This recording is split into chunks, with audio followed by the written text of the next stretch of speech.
What's up, B-Rob? This is Jared Hooker of Hooks, Rubs, and Spices. Man, how you and all your people do?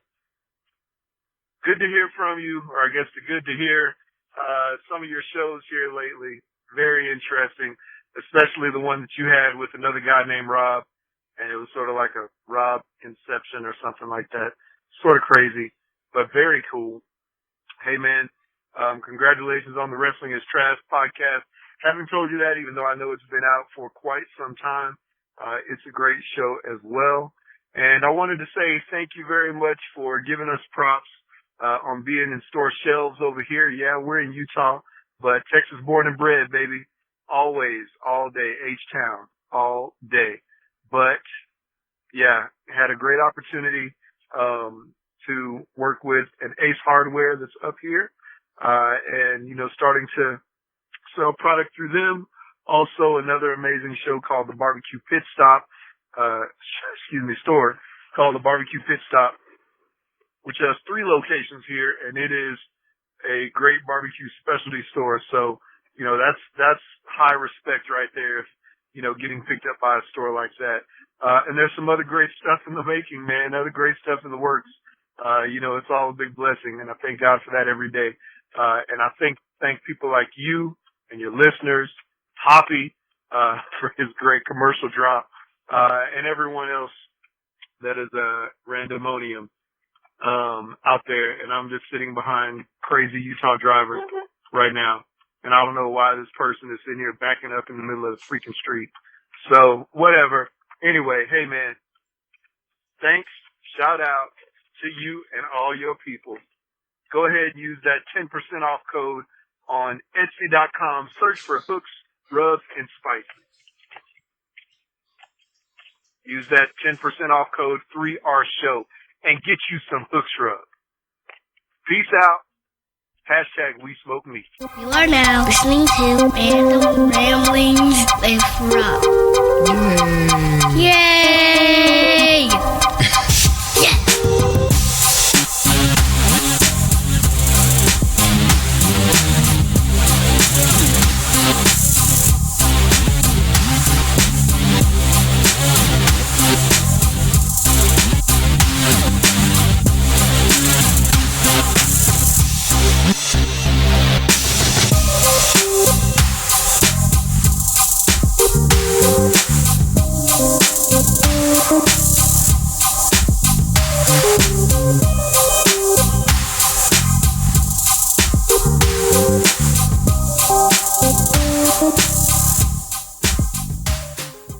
What up, everybody? This your boy B-Rob, and I'm back with another edition of the Random Rambles with Rob podcast. First and foremost, I'd like to thank you, the listener, for coming back each and every week, or however you listen to podcasts.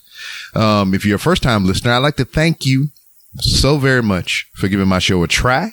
And if anybody recommended you to me, if you're in that general vicinity, go ahead and extend your arm out and engage in a crisp high five. But if you're not in their general vicinity, use your favorite social media app of choice, to where it be Facebook, Instagram, Twitter, whatever have you, to DM this person and let them know that you appreciate the recommendation. That is me. So speaking of social media, you can follow me on all the things, just about almost. I'm not on Tinder, Grindr, or Vero, or whatever the fuck that was supposed to be. But you can find me on Twitter at 3R Show. You can find me on Facebook by searching the Random Ramblings with Rob. You can find me on Instagram by using the hashtag 3R Show or hashtag Walmart log, where you can watch me walk around Walmart, talk about things. And anything else that you're interested in pertaining to the show, you can go to randomrobcast.com.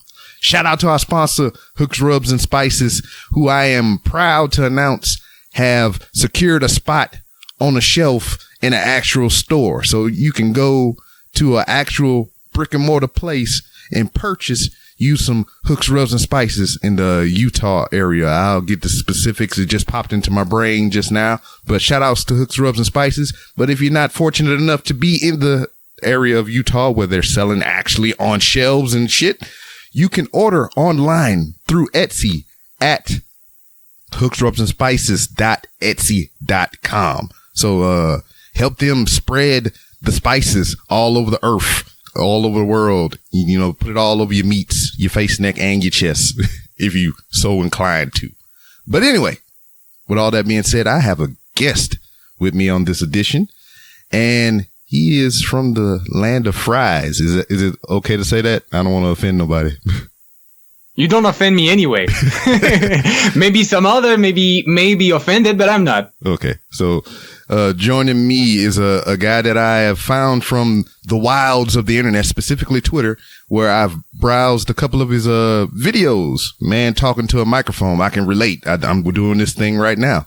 But what particularly interests me about this fellow is that he does reviews of old nostalgic wrestling games, which I thoroughly enjoy because I grew up on said games that he reviews. So without further ado, from the Lucharcade, we have my man Tony with me. Hey, what up? What up? Yo, what up? You sound very energetic. Yeah, well, I tried to, but the thing is, just by your intro, I just wanted to jump every sentence to say something because I just can't. That's just me, I just can't help it. There's so many things I wanted to say. I wanted to talk about Vivo. Wait, what the fuck is that anymore? Like, I wanted to talk about the spices. You can see when you talk about spices, I want to be in Utah and have spices. And that's crazy. And your intro is just the best intro I've ever heard in my entire life. It's better than the intros I actually hear on other podcasts, like the Joe Rogan's podcast, that kind of things. I don't hear that kind of intro. Do you write your intro or do you have somebody writing it for you? I just sat down and said it as it came to me. That was just no, that was not improvisation. Yes, sir. Well, I could be lying to you since we're not live via camera. So yeah, but oh my God, that was just good. I can't do this. I can't. That's talent. That's why you're having your podcast. That's talent. Yeah. That's it. Well, I appreciate the high praise. And I got a chance to go through a little bit of your content today. And it's well put together. I have some questions about that. But before we even get that far to where we are currently in life, we need to delve back into the past a little bit. So my question for you, since you do the wrestling collections and everything of the video games and whatnot, is it safe to say that you are a wrestling fan? I might be a little bit at some extent. I might like wrestling a little bit. No, I'm joking. I'm a freaking huge fan of wrestling. And, to talk about the past, that's the funny thing, because I grew up in France. Mm-hmm. I am French, all right, because the audience doesn't necessarily know that, but I am French. I grew up in France. I was born in France. And the thing is that wrestling is somewhat popular in France, but with French federations, which are absolutely not known anywhere else but in France. Mm-hmm. And of course, the WWF at the time, now WWE, was famous because we knew the big stars on television, like Hulk Hogan, for example, or The Rock. Mm-hmm. But it was not very as popular as it could be in the UK, for example. That's not very far from us, right? Yeah. So the thing is, if I wanted to watch it on TV, I could not necessarily watch it because it was either on cable television or things that were not accessible very easily when I was younger. And we didn't have the magazines, for example. The UK had it. The UK is basically an hour of flight away from us. But basically, we didn't have anything. We didn't have the magazines. We didn't have the TV shows. And when we had the TV shows, the weekly shows, they would happen with a delay of, 3 to 4 weeks from the US. So it was very hard to follow. And very late at night, of course, because it was the kind of fight things that you don't have your kids watching on top of it in France with the laws and everything. So it was pretty hard to watch. And the only thing that we could really relate to was the video games. And when I was younger, I had the Nintendo 64, which was my first console. And one of my friends invited me over and say, look, I've got this game. Look what you can do. You can basically take chairs and hit your friend with it. And I was like, what the hell is that? And I discovered for the first time guys like Stone Cold Steve Austin, The Rock, Triple H, Shawn Michaels, Bret Hart. And I was like, who the hell are these dudes, you know? And this guy didn't know anything about wrestling, just like I did not know anything about wrestling either. So for me, that was just a video game with fictional characters. And I got back to to my TV a few years later, and I watched it, and I was like, and I found the WWE on TV, and I was like, wait a second, I've seen that before. And that was the first time I was seeing that. Maybe I was 12-year-old, you know? And I saw that, and I was like, wait a second, I had a game like this on a Nintendo 64, like, before, and those people exist for real? What is that? And wrestling was a real thing, and I didn't know about it. Okay. And it was a shock to me. And since then, my first game was WWF Warzone on the Nintendo 64, and from then, I fell in love with wrestling, definitely, you know? Yeah. And it just happened like that, and since then, I never stopped. Ever. Yeah.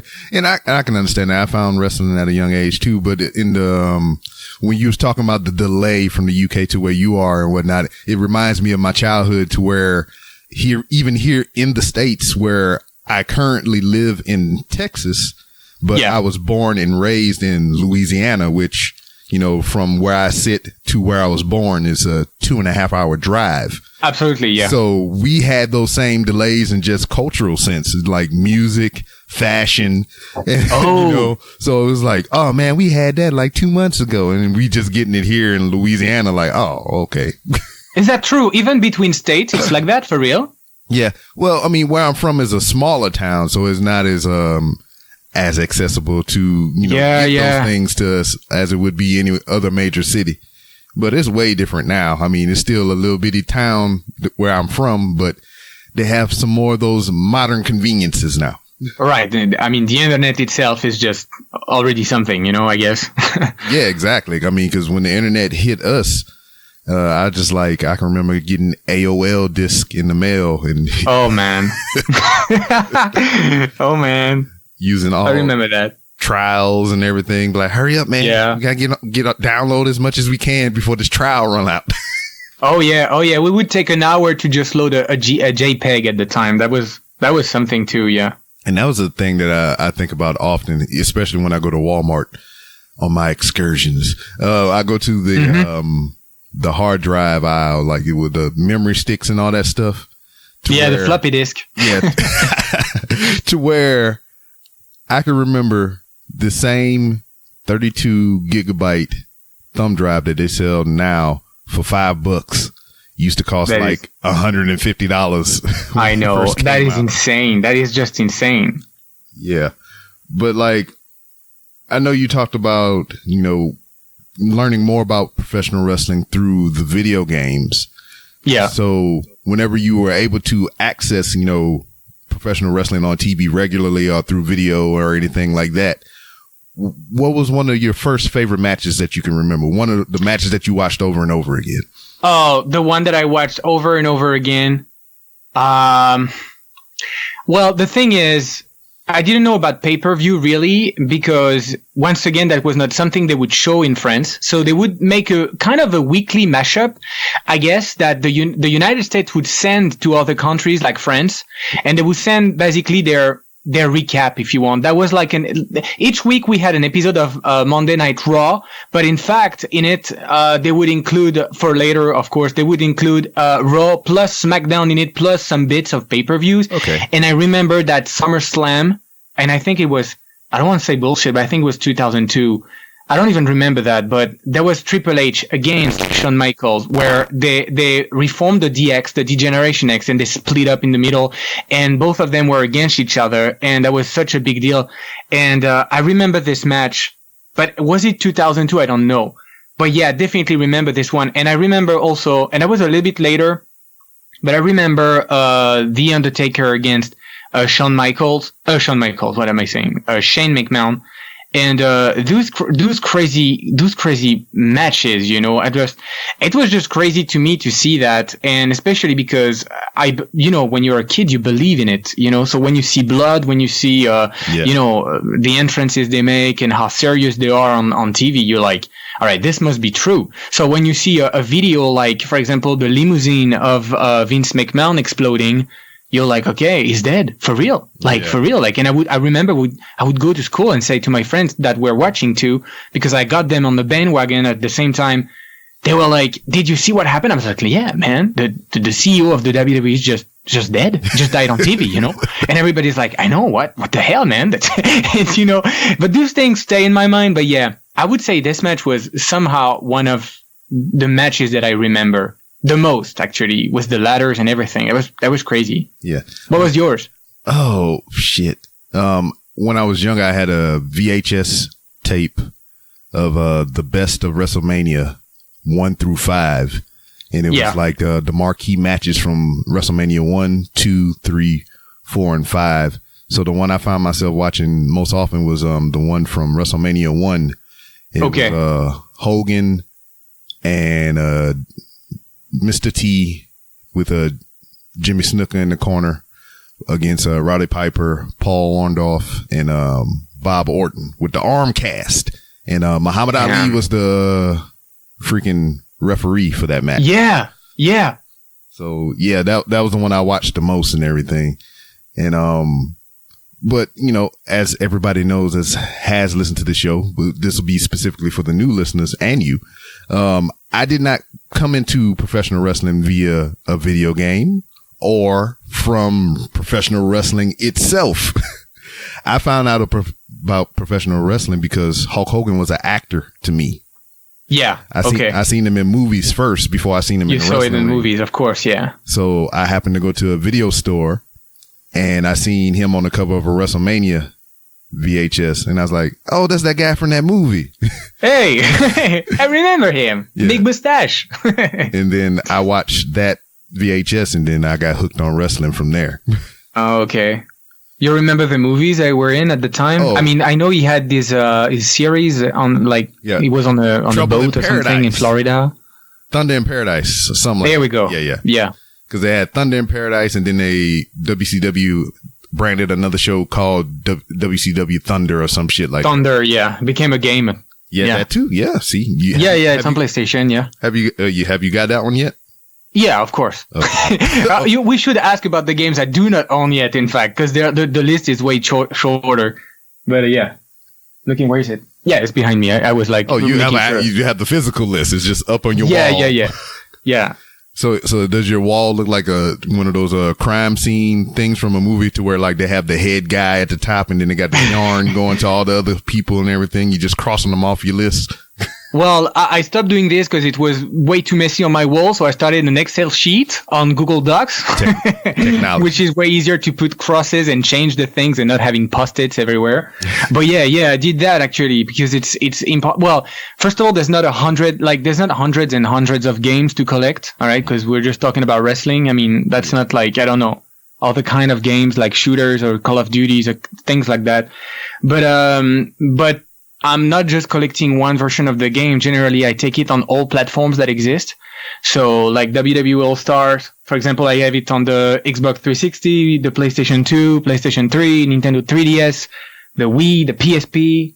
I'm probably missing one too, but no, that should be it. And I took the arcade stick and it came with a second version of the Xbox 360. And sometimes if the cover is variant, I take it as well. So I've got 2 copies of Crush Hour, for example, which is a bad game, but still I have both copies. Well, you sound like me in the sense to where like I collect Blu-ray and DVD and everything. Okay. So like I won't go to the extent of, getting the different variant covers, but if it's a collection, say is a 5-movie set and I only have 2, I'll buy the 5-movie set and then, I'll take the 2 that I originally had and I'll sell them and I'll go back with that money and buy more. Yeah, that makes sense. Yeah. But I mean, like, I know people collect horror kind of movies, like Nightmare on Elm Street and stuff like that.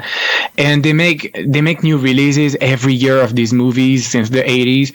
And they always bring something different. Like the color of the mask is like a shade down or something like this. And they always buy it, or the cover somehow has like metal strings on it, and they always buy them. So they have basically 30 versions of the same movie.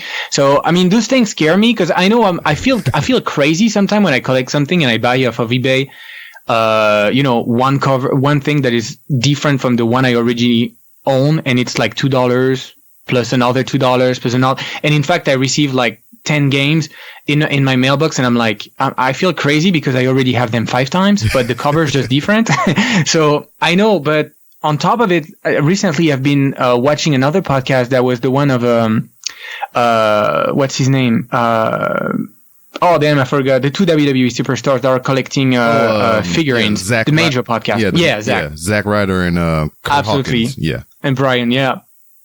And I was watching and I was like, I'm very glad that figures is not something that interests me because I feel like I die of trying to buy all these things. I don't know how they do this. This is incredible. Like, first of all, there's like millions of figures. Yeah. And on top of it, you have variants all the time, and you've got new editions all the time, and you've got like years, and some that are signed, some that are in box, some that are not. And to me, it is absolutely crazy. Sometimes the simple headband of Hulk Hogan that's like blue or pink would be completely different and worth way more money. And I'm like, how do you collect these things? To me, it sounds insane. Like, and somehow I feel better by the fact that I only have a couple of games.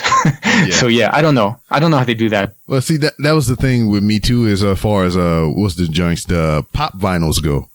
Mm-hmm. So there's so many of them, and and it's just like, I like them, but I only limit myself to the wrestling ones because I know there's a smaller group of those rather than the whole spectrum of what pop vinyls offer. So I know. It's insane. Like, and on top of it, it takes place, because they're in boxes that are, they're not gigantic boxes, but still they're consistent, that's, I don't know. Yeah. Cause like, I had a rule about buying them. It's just like, I will only buy wrestling pop vinyls. Mm-hmm. And I can only buy them if I'm in person with them. So like if I go to the store and they have them there, that's the only way I can buy it. I can't order them online or whatever because, my cart will be full and my wallet will be empty. But if I go to like a GameStop or a Target or Walmart or anything like that and they have one there that I don't have, I can buy it. But well, yeah, and actually you mentioned that, and that's interesting because I lived in New York for 5 years. All right, the past 5 years I was living in New York, and actually I bought some of the games there because it was easy. I could go to flea markets or garage sales or what, like kind of things like this, and I can find pretty much everything. In France, I can't find anything. Absolutely nothing. So I don't have the choice but to buy on eBay. So when I'm missing something, I generally go on eBay and I find the prices. And I'm telling you, even on the American eBay, there's way more choice. But each time I want to buy something, and sometimes I feel bad about it, but I need it. And like I buy very, very bad games on top of it because I need to have it in the collection. Yeah. And like, for example, WWE Aftershock. That's on the N-Gage. I don't even know if anybody remembers the N-Gage. That was a Nokia telephone, Phone, yeah. And it had games on it, but bad games.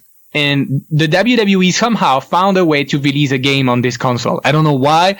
I don't know what crossed their mind. What did they see the future in this platform? I don't know, but they released a game called Aftershock. And I need that game. That's impossible to find in France. Just didn't get a release there. And I found it for like $12. And, the problem is that shipping is like $30 plus import fee is like $15. So for a game that's that bad, it hurts a lot to pay that much. But, if I was like in a, I don't know, Goodwill, for example, or I don't know, like Salvation Army kind of store, I could find it. I could find that kind of things. But here it's impossible to find. So eBay is my last resort, actually. Yeah. I've done that most recently to where there was one game that I wanted to play on the original Xbox. Yeah. And I just happened to cause I go to Goodwill as well and see, cause, they have Blu-rays and stuff in there. I'll try to find it for cheap. And, I seen it and it was, The Matrix on The Matrix. Enter the Matrix on the original Xbox, and I was just like, why did you want to play this game? I liked it so much because I like the movies.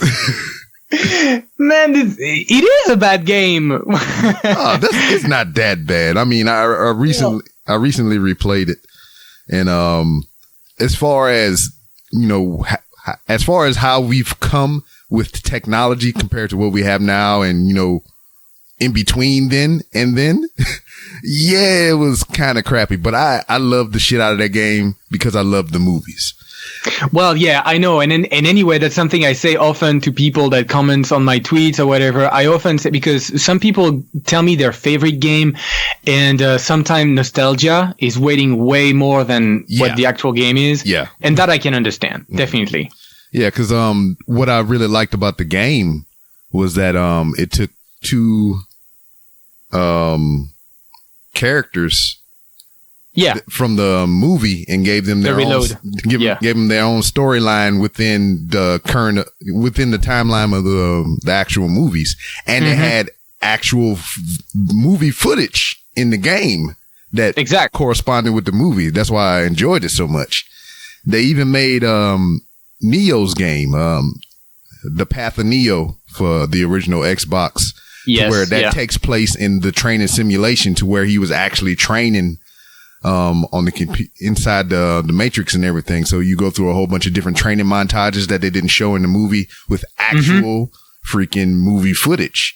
And then they also had an alternate ending to Revelations that was presented by the Wachowski brothers in the game. So yeah, I mean, I enjoyed the shit out of those two games, and I bought the games. And I didn't have an original Xbox. I just wanted to have the games. Yeah. But do you have an Xbox 360 or not? Well, I have a 360, but this was on the original, like the very first Xbox. But but isn't it like backward compatible? I don't think it was. Well, you should try, because most of them are backward compatible on the Xbox 360 now. Well, I'll try, but definitely. I messed around and I got an original Xbox though. Oh, okay. So well, that's even better then. It's just running on the original thing. Yeah. Because I went to a convention or whatever for the podcast, and I was just walking around, and there it was. It was just sitting there in its original box. Oh my! And how much? Dude was like 80, but I was like, he was like 80, and I was like, how about you keep the box? I just want the system. He's like, all right, 60. I was like, all right, let me get that. And that's not bad, honestly. That's not bad. That's probably the price I would have put, between $50 and $60, I guess. Yeah, because I was doing the pros and cons like how you would. I mean, getting it here and in person, taking it home right now versus getting it on eBay. I could probably get it for $50, so which would have been $10 less to have it in person. But I would have had to pay shipping, and I had to wait. Yeah. So I pay that extra $10, and I can hold it in my hands and take it home now. Yeah, that's why. That was a good one. Yeah. I would say though, I was only upset about one thing. Whoever housed this unit, whoever had it before I got it, they had a dog, and that dog stunk. Because when I first fired this motherfucker up, the freaking fans in the back blew out all kind of dog funk and hair. Oh. But it still worked fine. I'm not mad about it. It's just that smell. It took a little bit for it to go away. I know what it is. I actually bought a game that I love and that very few people like. I mean, that's a wrestling game. Of course, that's MTV Celebrity Deathmatch. Oh, I remember that. Yeah. I know. And the show is great, And the game is actually really not bad for like the kind of people that made it. They didn't care about it at all. That's the kind of game that really deserve a reboot or a remake nowadays. It would be absolutely awesome because it's just basically in the TV show the characters are made out of clay, I guess, and so to put that into 3D, you don't need a lot of like polygons, you just need to make basically a low poly kind of game, and I think it would be great. But when I received the box, I opened it to check if it was all good with the manual and everything, and it stunk cigarette. Yeah. And the games when they are like, I don't mind really because I don't really care, but I know people really mind that.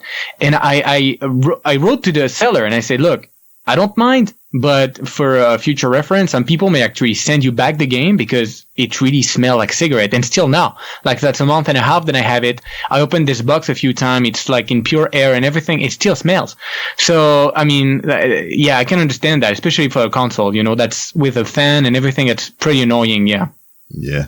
I bought all, and it was kind of a curse as well because I only wanted to play those two games, but I went to one of the retro stores and they had like a shelf full of OG Xbox games, and I was just like, oh, I remember this one. Oh, I remember this one. It's only $2. Oh, this is only $5. Let me get all these. That's the trap. That is the trap with all consoles, because nostalgia, I'm telling you, is waiting a lot. And I'm telling you that, and on top of it, the Xbox is not a bad console. That was a good console. Hell yeah. It had great games. Not only that, it was one of the consoles that you can burn your music to. You can put a CD in there, and you can download all your music to the hard drive. And they even had a couple of wrestling games to where you can use music from your hard drive as your creative character's intro music. Yeah, absolutely. When people would play Halo, the first Halo, I remember guys playing with their actual music on it. And that was the thing. They were like, you can play just this would make me like crazy about the console. I owned it, but at the very end of the console, and I sold it very fast to buy the next one. Yeah. But I remember it. Now, do you have a Dreamcast? I do not have the Dreamcast, and I never owned a Dreamcast. Actually, I was always a Nintendo kid, so I never had any Sega actually. But I own the games that are on the system, but not the system. I mean, have you even played the games? Even though well, the games that the Dreamcast has are on other platforms, like the ECW games. Oh, okay. The only game that was exclusive to the Dreamcast was WWF Royal Rumble, which is not the same as the one on the Super Nintendo or the 32X. So the one on the Dreamcast is a game that's completely exclusive to the console. So this one, I played it on emulation. I didn't play it, with the real console, but I would like to do that because I prefer to do that. Yeah. But yeah, love the Dreamcast. I actually love this console. Yeah. I played this console before with friends, and I love it. Yeah, the Dreamcast was before its time, and I think Sega was the ones. I mean, they suffer from that a lot. They were ahead of the curve on all the things, but it was just like not the right time for the things that they put out.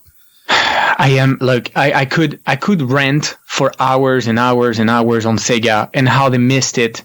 Like, Sega literally came to beat up Nintendo. And I mean, Sega does what Nintendo don't. You know what I'm saying? Like, that was their thing.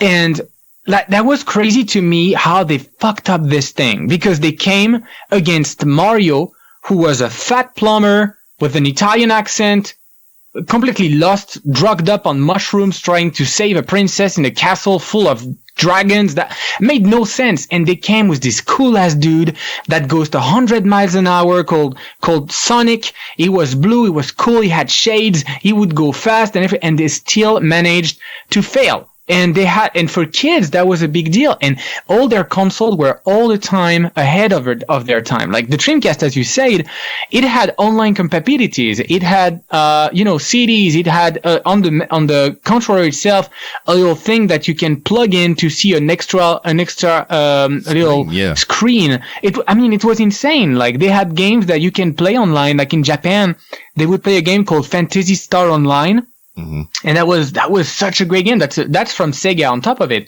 Phantasy Star Online, and that I had way later on the GameCube on top of it. Like, to me, Sega was amazing, and they missed it. And I remember there's a video on YouTube that's called The Rise and Fall of Sega. It's like a documentary of an hour something, and it's perfect. It sums up everything that they did and they failed at, and I don't understand how they're still around. You still see the Sega logo everywhere. And but the thing is that you feel like it's not what it used to be, Mm-hmm. Yeah, because they stopped manufacturing consoles and just stuck with the software. Look at like the Sega. Which one is the Genesis?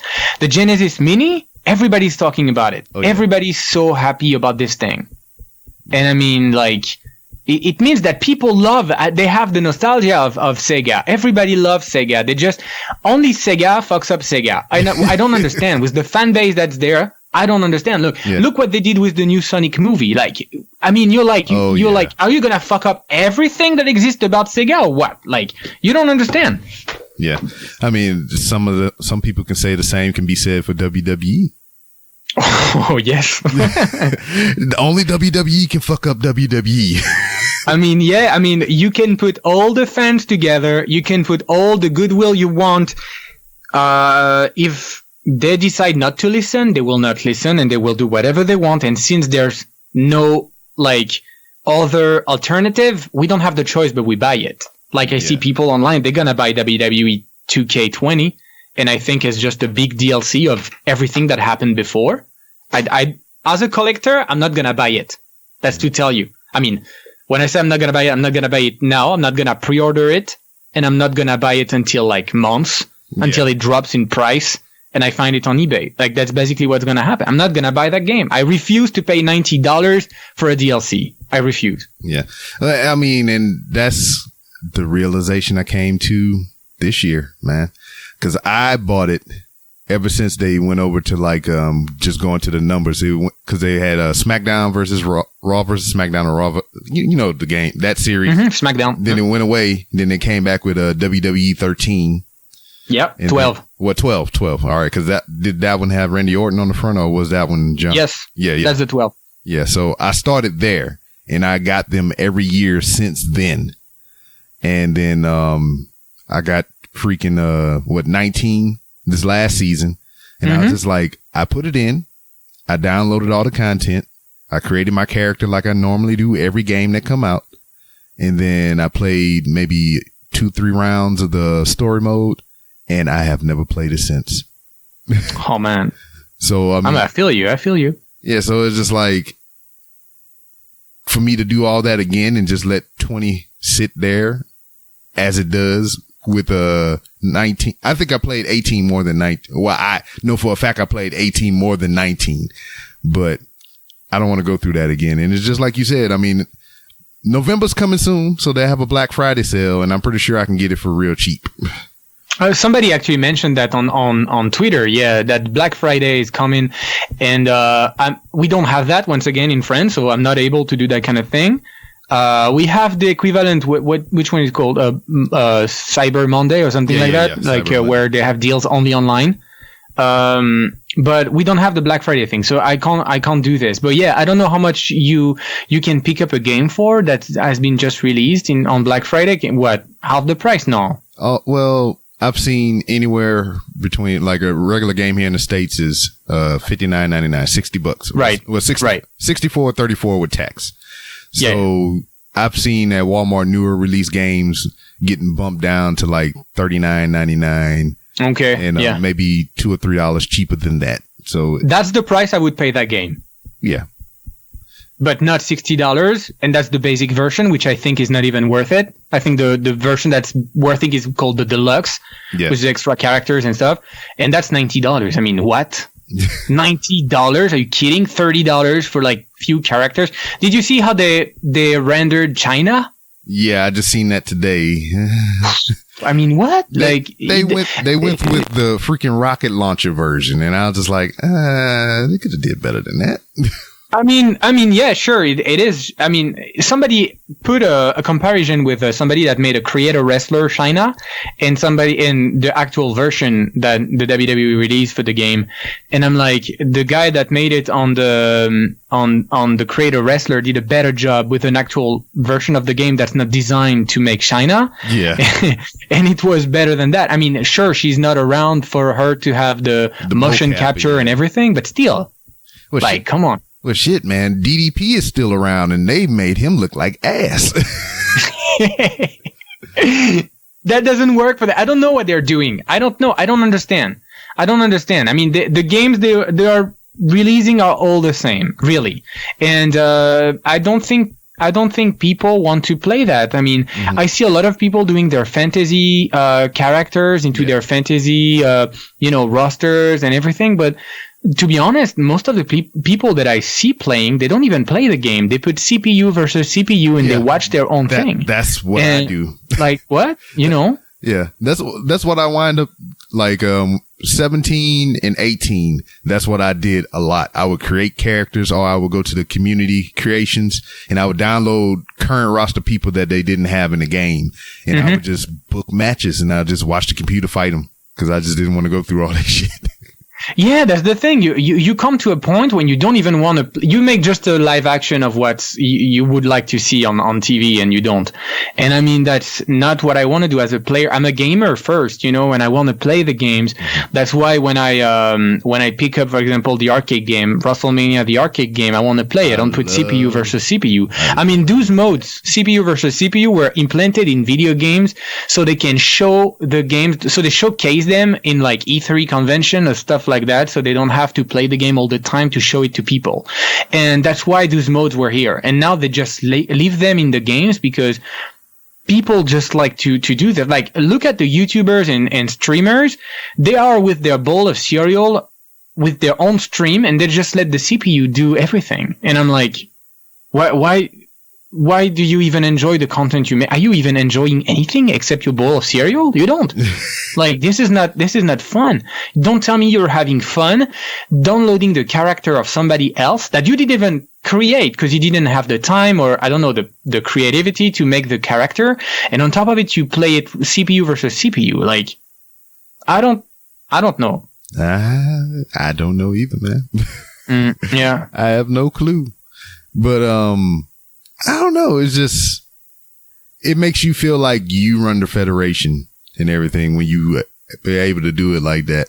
That's kind of how I feel about it. There's another game, created by former guest, Matt Dickey, called Wrestling Revolution for iOS, and it's on Steam. And I played it. The 3D version on the PC made me laugh like crazy. Yeah, I have that, man, and I had him on the show. You should go back and listen to that episode. But okay, all right, yeah, I will. But that, man, just that game by itself, the way you can just, how they did the storyline stuff to where you actually run this company to where, like, it's not like 2K to where, all right, you put people on a roster, you stage your matches or whatever. Then you might get a cutscene here and there or whatever. But with the game he made, the Wrestling Revolution or whatever, you are in the weeds of it because you got people coming to you talking about, you need to pay me extra or I quit. You got people coming to you about design changes to their costumes and everything, and negotiating pay, and you putting on an actual TV show. And I was like, yeah, and that's funny. I mean, that's creative. Like he takes risks because he can. Yeah. He can't do that. I mean, I remember that I played it and I was like, you are in a cutscene and you can literally move your character during the cutscene, and you've got two people talking to each other and your character is in the back just fucking up the tables and stuff. And I was like laughing so hard because the entire cutscene is completely fucked up. The desk explodes. You start to beat people in the cutscene. And I was like, why did he design it like this? Why is it so free? Like, you can, like, something so stupid as just entering the arena when your wrestler comes in the arena, entering the arena yourself and like do the taunts right away, pick up the chair if you want to, go on the ring when you want to. And I mean, these things, why is it not on the WWE game? Why is that to be a video already pre-recorded? I don't know. Yeah. Cause, he's a one-man project over there. He does all that shit by himself. And it's just amazing because, like, he has other games, and when I talked to him about it, he's just like, everything that's in the wrestling game is from all the other games that he made that he just incorporated into the wrestling game. So okay, I understand. Yeah. Okay. Yeah. So, cause like I can remember when he was doing regular updates on the wrestling game, I can visually see the difference, not so much graphics wise, but like just in the mechanics of it, to where like I can pick up a guy in a fireman's carry, like up on my shoulders, then I can bring him down and go into an armbar submission. Just little tweaks and stuff that he made like that to where I actually throw somebody and they actually fly into somebody that's in the way. Yeah. It's crazy.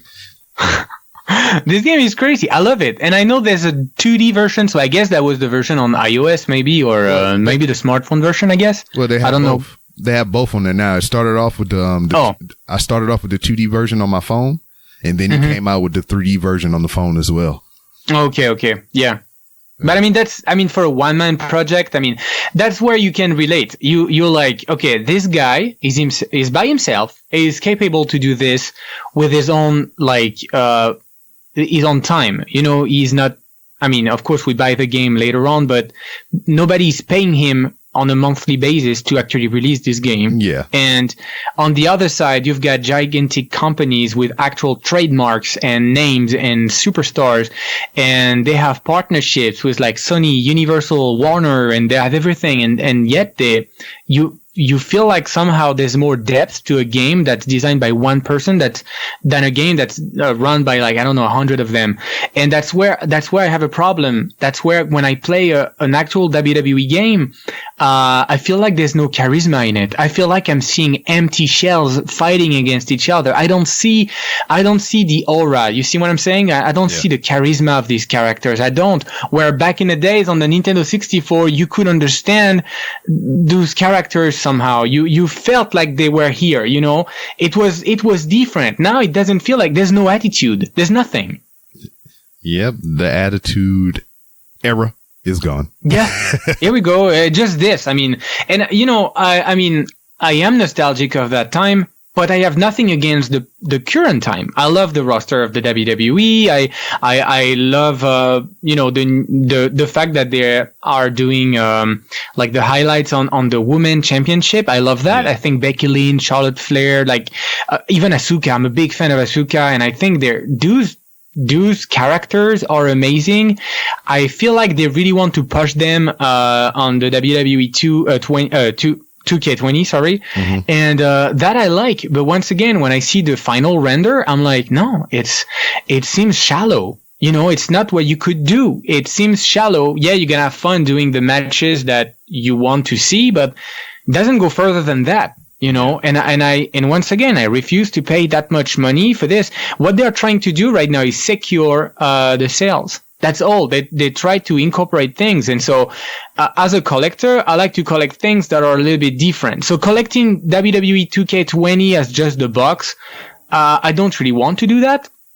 I prefer to collect the collector editions. And for example, they have the collector edition that's the SmackDown 20th anniversary with the big blue box. And, but the content of it is not even, like, I want to say related to the game somehow. Like, I mean, I'm sorry, but when I hear about SmackDown, I don't see Hulk Hogan as the main thing. No. You know, I felt like SmackDown was designed for The Rock. You know, so if for me that was The Rock, for example, or, you know, I remember John Cena coming to SmackDown for the first time. You know, guys like Rey Mysterio, Eddie Guerrero, you know, things like that.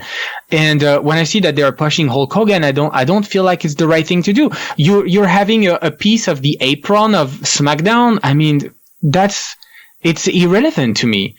The last one, the Woo edition of Ric Flair, and I'm not even a big fan of Ric Flair, but on the WWE 2K19, I have the Woo edition, which is the big box with the pop figure, which is nice. That's a pop figure. It's nice. You have the ring, the replica ring of the Hall of Fame in the little box, like a ring box, right? Yeah. That's super cool. You've got cards. Okay, I don't even play the game, the card game. I don't play it, but still, it's there. You've got the little piece of the robe of Ric Flair. I mean, when you are a fan of Ric Flair, that's great. But even if you're not, you've got a cool pop figure that you can actually display somewhere. That ring is amazing. It looks great. You've got the game. You've got everything. You've got the big thing. But the SmackDown edition, I don't know. I feel like they could have done something better. They could. But I feel like it's just representing what the game is going to be. It's going to be shallow and one more big DLC that cost $130. And that's not normal, you know? Yeah.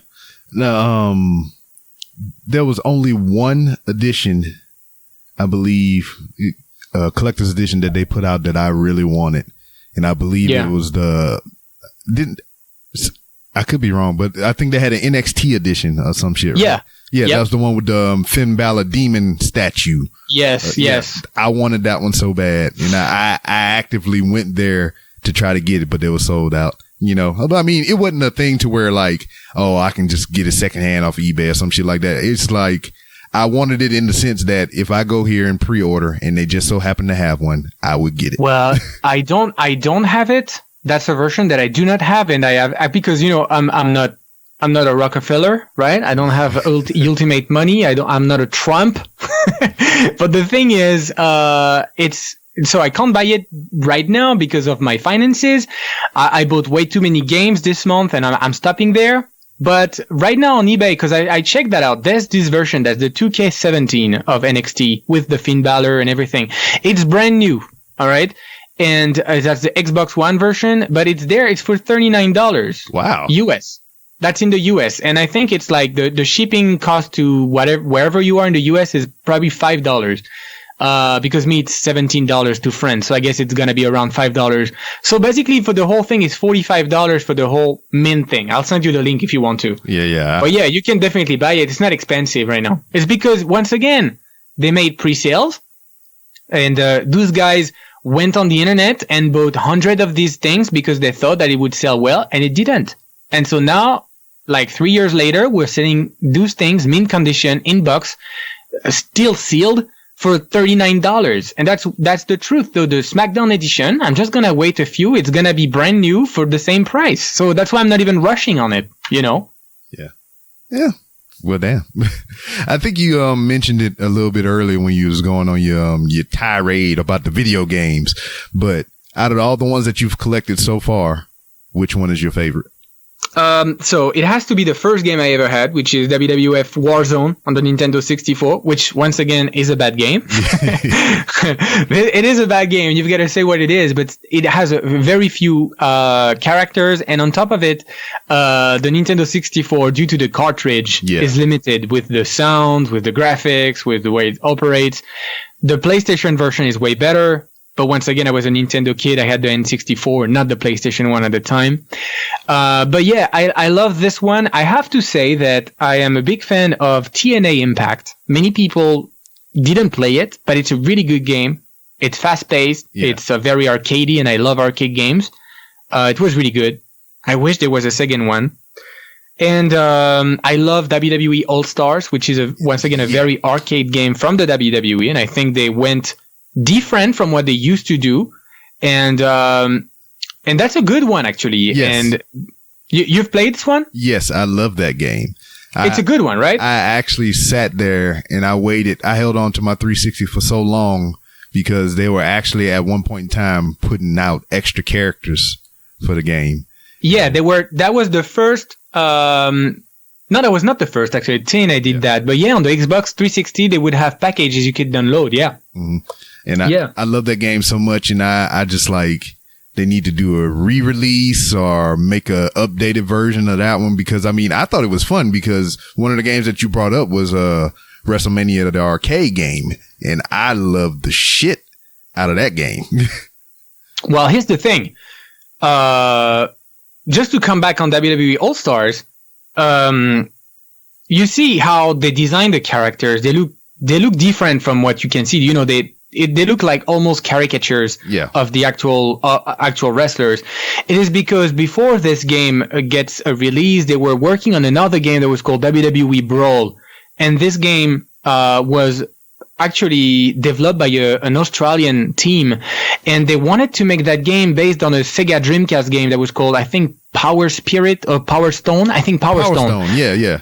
Right, Power Stone. And it was that kind of game. That was a Power Stone kind of game with the wrestlers from the WWE. So you would have Triple H with a big armor. You would have, like, I don't know, The Undertaker dressed as a demon, like a spirit. And you had fights in environments when you can basically break everything. You can demolish, ravage everything around. Everybody had their own map. Edge, the superstar, their own maps, and they suddenly stopped. They say, no, we won't release it. And what they did, they were like, well, since we put that team and we spend money, we're just going to take the characters, we're going to take off all the attires that we used on them, and we're just going to release the game as a more arcadey kind of game. And you see, that's the kind of direction they could have won something, because they could have made something great. And still, they made WWE All Stars, which is, I think, one of the better games because it's different. And that's, I think, what people are waiting for. They're waiting for something different that's easy to take, but challenging at the same time, but not where it's frustrating. And yeah, you talk about the arcade game. Do you actually remember playing on the arcades or not? I played both because the one they released for home, like consoles or whatever, was different from the actual arcade game. Yeah. Yeah. So. Because you see, when it was released at home, it was not the same feeling. You like the game on the arcade, but when it got home, first of all, the Super Nintendo version was bad. Yeah. There was only 6 characters out of 8, because just the limits of the cartridge. And still, the pad was not made for that. The controller was not made for that. And that's why in my video, I played with the actual joystick that was designed for the Super Nintendo, called the Super Advantage Joystick Arcade. And the thing is, it's very stiff. It's not as good as the one you had on arcade machines with like SanSwap buttons and actual joysticks, real good ones. And so the feeling is not the same. That's why I'm like, the best version probably is the PlayStation version, because the DualShock controller is good. But that's why recently, and that's a video that I'm going to be releasing soon, I bought an arcade fight stick, an actual one that's used in competitions by people that play Street Fighter. It's called a Hori Pro Kai 5. It's called a Pro Kai 4, I think, on the PlayStation 4, but that's like an actual fight stick. It's a good one. And you can mod all the parts. You can buy your own buttons on websites like Focus Attack. And I changed everything, and I made it a version that's ready for esports, And what I did is that I actually ordered a custom plate for the arcade game, because since I can't have the big arcade at home, because I live in an apartment and it's like $2,000 this thing, so forget it. I actually bought a fight stick, and I customized my own fight stick, and I'm playing with this on the emulator, and it runs just like the arcade game. And that's what I love, I love that. But it was a little bit frustrating. It was frustrating to play these games because they were made for you to spend money. They were made for you to spend coins in the arcade. Yeah. Nowadays, they don't care about your coins. You already paid the $60. Hell, maybe $90 for that game. So they don't care anymore. So they just make the game easy for you to play, and that's it. But back in the days, that was not easy. Those games were not easy at all. And that's why most of these games became actually bad, because it's so hard, it's unbearable to play. Like the games on the Super Nintendo, or even the NES were awful. They were awful. They are here, but they were awful, Yeah. And, I feel like they could have gone another direction. But yeah, the arcade game is probably still one of my favorite games. Like, you were asking me my favorite games. Well, that's probably one of my favorite games still. Definitely. Woohoo. Man, we talk about nostalgia, and we went down a rabbit hole of memories and everything. All the games that you bring I up. know. I think I played every game that you brought up, except for maybe the Engage one, and it was another one you said, but I believe maybe Crush Hour. Maybe you didn't play Crush Hour, right? Yeah, that's the one with the trucks or something, ain't it? Yeah. I haven't played that one, so out of all the ones you listed here so far, I've played all of them except for those 2. Well, it's all right. Yeah, it's okay. Not like you're missing anything, I think. No, I don't think so, or whatever. But like, we talk about these wrestling games and everything. What else do you collect? Is this your only thing that you hoarding? So no, not really. Actually, I don't anymore. I used to. Actually, I started to hunt the games that I had when I was a kid, the ones that really moved me as a kid, and so that's why in the video for the 300 subscribers, there was a question. People were like, "What's your favorite game?" And I was like, it's impossible for me to tell you my favorite game in general, but I can tell you the one that moved me. And that's why I collected them. That's why I collected the Nomad Soul from Quantic Dreams. I collected Phantasy Star Online, the first Persona game on PlayStation, the Elder Scrolls, all of them. I love them all. The Fallout series. I love the Fallout series. This game moved me, and I'm still on the hunt of a few games that I had when I was a kid. And some of them are crazy expensive, like the Monkey Island. Yeah.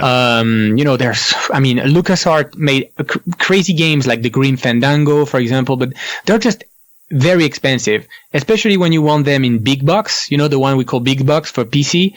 And those ones are very expensive because they belong to the past, of course, and not everybody's selling them. They are holding on to them. So these ones I collect. And but I don't find them often, and when I find them, generally they are in the $100 and plus dollars. So yeah, and it's not easy to collect. Yeah, collecting is a gift and a curse. Right. So, man, I've appreciated the time that you given me this afternoon here in the States. Are you crazy? I am the one that's grateful you even contacted me. You even acknowledged me. I'm so grateful for that. Thank you so much. I really appreciate it. You know, I was ecstatic when I heard that because, you know, I started my channel, September. 20 days ago? Yeah, like in September, basically. So I started it and like a lot of people are very responsive to what I'm doing and people are already asking me, hey, do you want to come on the podcast? So a lot of them say a lot of things, but they don't actually invite you. And you came and you were like, hey, I need you on the podcast. You send me a link, book the time you want. It was done. And I'm like, hands down, that's the best interaction I've ever had with anybody that's running their own business. I'm sorry, but for me, you're running a business. Yeah. It's just great. It is just great. The way you operate is just great. And I was ecstatic about it. And I talked about it to everybody around me. Even my girlfriend, she was like, so you've got a podcast tonight. I was like, yeah, that's crazy. That's crazy. And I am so happy. I feel blessed to be on your podcast tonight. So thank you so much. Thank you. Man, I think I can retire from podcasting now. That praise right there will just last me for the rest of my time doing this, man. Do not stop. That's something you love, and I can tell by hearing you and the way you speak into that thing that you love what you're doing. If it's your passion, you should stick to it. For real. For real. You got a thing for it, you go for it. Man, appreciate that a lot. Of course. Now, before you go, let everybody know where they can find you on social media. Actually, I am on Instagram, Twitter, YouTube. That's the YouTube channel, the main thing, but Twitter is where I interact the most. You just have to type Lucharcade, right? Lucha, like Lucha Libre, and arcade. So that's in one word. And, I actually started to stream on Twitch today just to see how it worked, and it worked perfectly well. So I'm going to be on Twitch under the same name, except that you add live at the end, and that's going to be good. Oh man, I like your layout on your Instagram. I'm looking at it right now. Yeah, I had I wanted to make it as a little bit of a museum. I don't know. I'm trying. I'm experiencing. Do I sniff a hint of a little OCD here? Yeah, that's possible. That's possible. Yeah. Because I mean, these are just like perfectly in the center of the frame. And yeah, I might have OCD and ADHD at the same time. I don't know. I haven't been, I don't know. All right, man. Well, I got it down on the Instagram. It's pleasing to my eyes while I'm looking at it. So I'm going to follow that right now. I appreciate it. I will follow back. And I got you already on the freaking YouTube and whatnot. But as it is with everyone that has been a guest on this show, you are welcome. The door is open for you to come back anytime to where do you want to promote something coming up or you just want to come shoot the shit, man. I'm here. Well, absolutely. I would love to, but your shows will last hours and hours because I keep on speaking all the time and ranting. And just so you know, you're always welcome to come play with me on anything you want, even if it's live or whatever, even if it's on WWE 2K bullshit, I will play with you. No problem.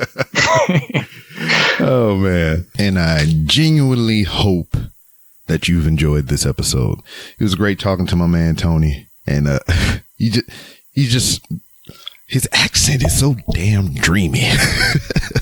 But other than that, man, it's just his energy, the way he speaks passionately about the things that he enjoys. You know, it motivates me. You know, I don't know what to do what, but it motivates me. It gets me going. I don't know what to do with my hands and shit. Also, check out his YouTube and everything. I'm not gonna lie. I mean, his Instagram, he only got 29 posts as I record these words out of my mouth right now, but they just are aesthetically pleasing to make my eyes feel happy and shit. I mean, his shit is what Instagram is for, I guess. Not unlike my shit. My shit is just random. Also, a big shout out to Jared, one of the founders of Hooks, Rubs, and Spices. And, they own shells, baby, out there in Utah, man. They making their way, man. Before you know it, we'll be taking over the Walmart, homie.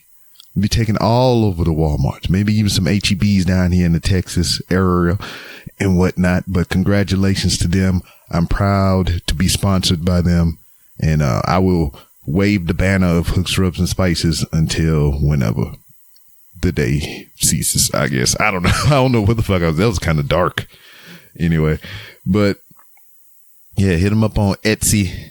You know, you can do it by going to, I can't talk. I'm drinking right now. It's like 1 o'clock in the afternoon. Then I got to go to a birthday party. So I'm pre-gaming, but go to Etsy.com, search for Hooks, Rubs, and Spices, or use hooksrubsandspices.etsy.com. You can get 10% off your order if you use that promo code 3R Show, baby. So, yeah. I mean, they done changed up the labels on there. They done switched the game up, baby.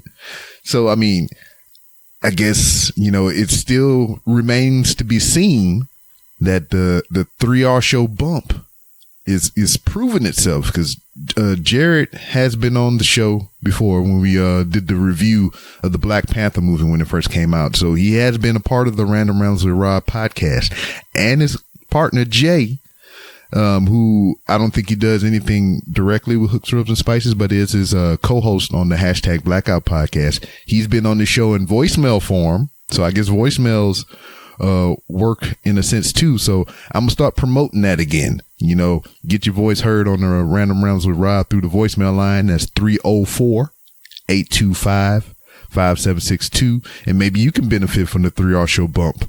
But since Jared has been on, and, you know, he went into the business world of creating rubs and spices and shit for your meats and everything else delicious. Now he is on shelves, baby, in actual stores, and he's making good profit when he do these farmers markets and everything. He is benefiting from the 3R Show bump. I'm trying to make this thing a real thing. But, I mean, we can't just specifically talk about Jared and Hooks, Rubs, and Spices. Let's look at some of the other things that happened because of their presence on the 3R Show.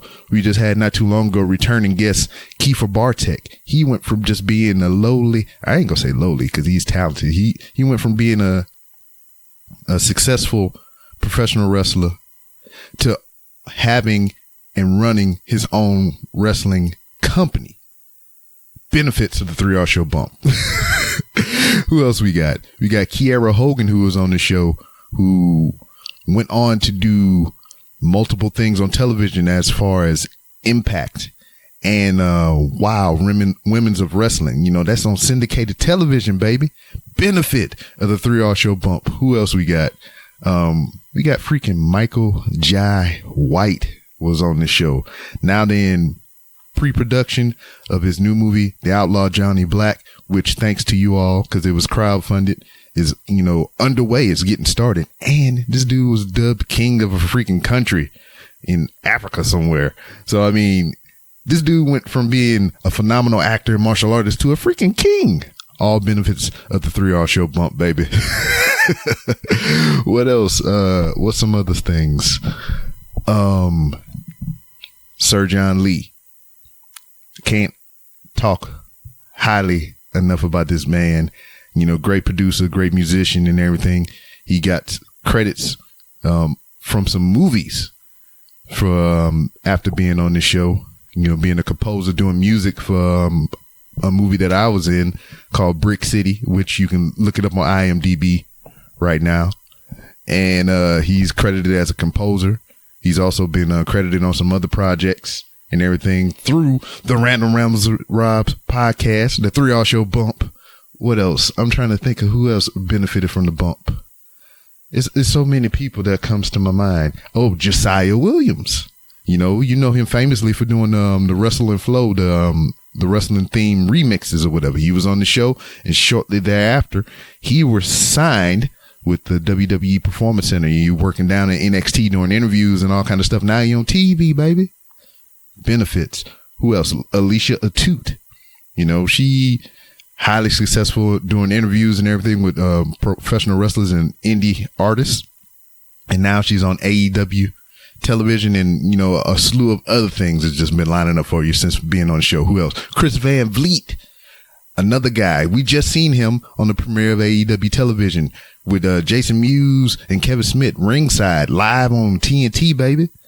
There's others right now that's not coming to my mind, but that's just some more of the notable ones. Brian Cage, he came on the show.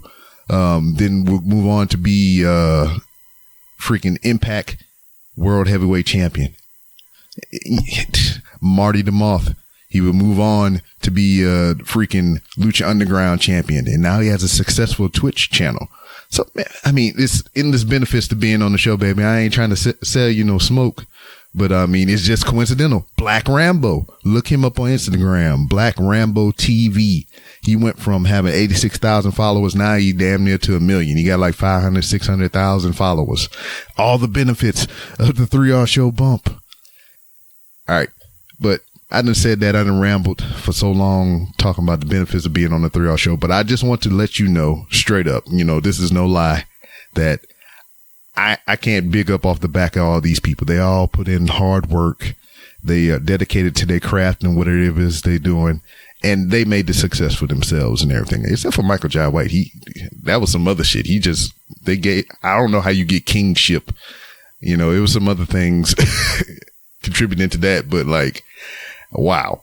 Anyway, but all these people worked hard to get to where they are now, and I applaud them. And I'm just so humbled and appreciative for them to take time out of their lives, their schedules and everything to just bullshit with me for a little while. So if you want to hear those interviews of all those people that I just named, go to randomrobcast.com, go to the guest tab, and you can find a picture, press the button. It'll take you right to their episodes, and enjoy.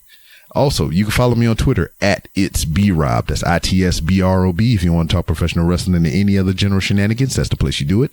The show that you're listening to right now, the Random Rambles with Rob, has its own Twitter, which you can follow at 3R Show. You can go to Instagram and follow me as I walk through the halls of Walmart. Just use the hashtag 3R Show and use the hashtag Walmart log.